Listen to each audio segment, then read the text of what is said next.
So last year, we did a quick tutorial on how to make cascaron eggs so that you could celebrate a socially distant Easter in the best way possible. That is to say, throwing confetti-filled eggs at your friends and family. This year, I thought I might go a little more in-depth than showing you how to make them yourself. So to get started, you're going to need eggs, obviously, chicken, preferably ostrich if you can find them, and I hope you like scrambled eggs because you will probably be eating a lot of them. Rather than crack them in half like normal, you really need to be careful in how you crack them. Hit them with a fork on the top, and then just kind of pull off the top.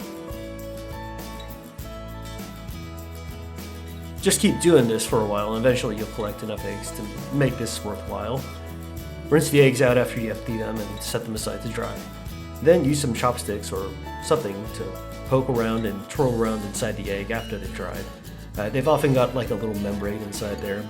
And this creates an air pocket, so you'll need to break this, otherwise they'll kind of float funny when you try to dye them. Speaking of dyeing the eggs, now it's time to dye them. Now the basic formula that I worked with is 20 to 30 drops of dye per half a cup of hot boiling water, and 10 milliliters or 2 teaspoons of vinegar. And you'll leave the eggs in this bath for about 5 minutes, or maybe longer if you get distracted and forget about them. You can dye both brown eggs and white eggs. They look a little different at the end, but overall, I think they look pretty good. You can see the differences here between the different colors, white eggs on the bottom, brown eggs on top. And as you can see, the brown eggs, when they dye, they look orange, and the blue come out kind of indigo. With the red, it's a much more deep red. Some people don't like dyeing brown eggs, but I think they add to kind of more full color palette. So let these guys dry for 24 hours after you've finished dyeing them. Then we're gonna fill them with confetti. Ta-da, movie magic. It actually takes quite a bit longer. You can roll up a piece of paper to create a funnel and dump some confetti in there. They will get stuck. Just know it's just gonna get messy, so maybe do it outdoors.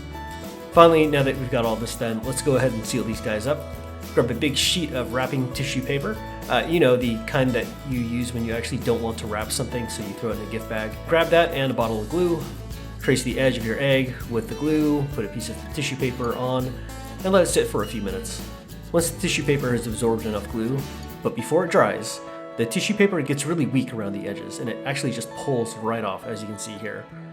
Once that's done, let the glue dry overnight, and you're ready to crack some eggs. Now, you might be asking yourself, what do Easter eggs have to do with Christianity?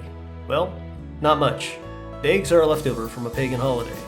But it's no coincidence that at this time of year, as we see life returning to a cold world, we celebrate the resurrection of our Lord Jesus Christ.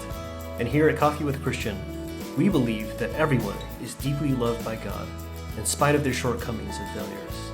And that everyone needs God's grace, and that it's available to all. It was poured out through Jesus' life, death, and resurrection, and that by trusting in Him, anyone can be forgiven and renewed to God's love. Learn more by connecting with a volunteer in your neighborhood through our app or on the website at coffeewithachristian.org.